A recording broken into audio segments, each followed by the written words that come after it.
মুক্তি যোদ্ধার জবানবন্দি 2। গণ অভ্যুত্থান ও গণজাগরণের মাধ্যমে গণ সার্বভৌমত্ব প্রতিষ্ঠার রক্তপাতহীন যুদ্ধের নাম রাজনীতি। নতুন প্রজন্মের অঙ্গীকার, ভয়ের শিকল খুলবই। মোরা অন্ধ নই, অন্ধকারের বন্ধ দুয়ার খুলবই। নতুন প্রজন্মের এটাই হোক দৃঢ় অঙ্গীকার, প্রতিজ্ঞা, প্রত্যয়, প্রত্যাশা। বাংলার আকাশে উঠিবে রক্তিম সূর্য, কেটে যাবে মানুষের হতাশা। বিবেক জাগ্রত করেই বিবেকহীনতার বিরুদ্ধে লড়ব, অন্যায়, অবিচার, শোষণ, বঞ্চনার বিরুদ্ধে প্রতিবাদ করেই মোরা মরব। প্রত্যাশার ঘরে প্রতিদিন দেব ফুল জল, সেখানেই জন্ম নেবে বৃক্ষ, ফুটবে ফুল ও ফল। সেটাই হবে শক্তি, জনতার বল, ভাঙতে চাই মোদের মনের গভীরে হাতে পায়ে পরানো ভয়ের শিকল। এবার মুক্তিযোদ্ধার জবানবন্দির 2য় পর্বের প্রশ্ন। প্রয়াত শ্রদ্ধাভাজন বুড়ো খোকাদের ভারত ভাগ ছিল কার স্বার্থে? ভারত নামক ভূখণ্ডকে ভাগ করে বাংলা ও পাঞ্জাবকে 2 ভাগ করে ইংরেজদের 200 বছরের শাসন, শোষণ, নির্যাতন, নিপীড়ন থেকে সমগ্র ভারতবাসীকে রাজনৈতিক, অর্থনৈতিক, সামাজিক, সাংস্কৃতিকভাবে মুক্ত করতে দ্বিজাতি তত্ত্বের ভিত্তিতে 1947 খ্রিস্টাব্দে 2টি স্বাধীন দেশের জন্ম হয়েছিল, যার একটির নাম পাকিস্তান, অপরটির নাম ভারত। সেটিও করা হয়েছিল ভৌগোলিক বিবেচনাহীন মানুষের জীবনধারায়, ভাষা, সংস্কৃতি, প্রাণ, প্রকৃতি, পরিবেশ, জলবায়ু, এমনকি মানুষের মৌলিক অধিকার নিশ্চিত করার বিবেচনাকে উপেক্ষা করে।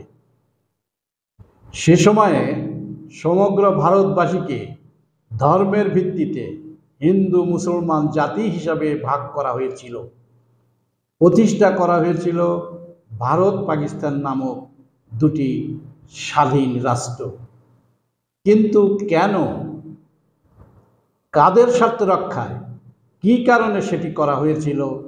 ভারত পাকিস্তানের জন্মের দীর্ঘ 78 বছরের রাজনৈতিক ইতিহাসের বিবর্তন ধারা পর্যালোচনায় যেটুকু জানা যায়, ধর্মের ভিত্তিতে ভারত পাকিস্তানের ভাগের পিছনে কংগ্রেস এবং মুসলিম লীগের শিল্পপতি ব্যবসায়ীদের স্বার্থ ছিল। মুসলিম লীগে উঠতি শিল্পপতি ব্যবসায়ীরাও তাদের স্বার্থে তারাও চাচ্ছিল না যে ভারত একসাথে থাকুক। ভারতবর্ষে হিন্দু সম্প্রদায় ছিল সংখ্যাগরিষ্ঠ এবং সংখ্যায় কম ছিল মুসলিমরা।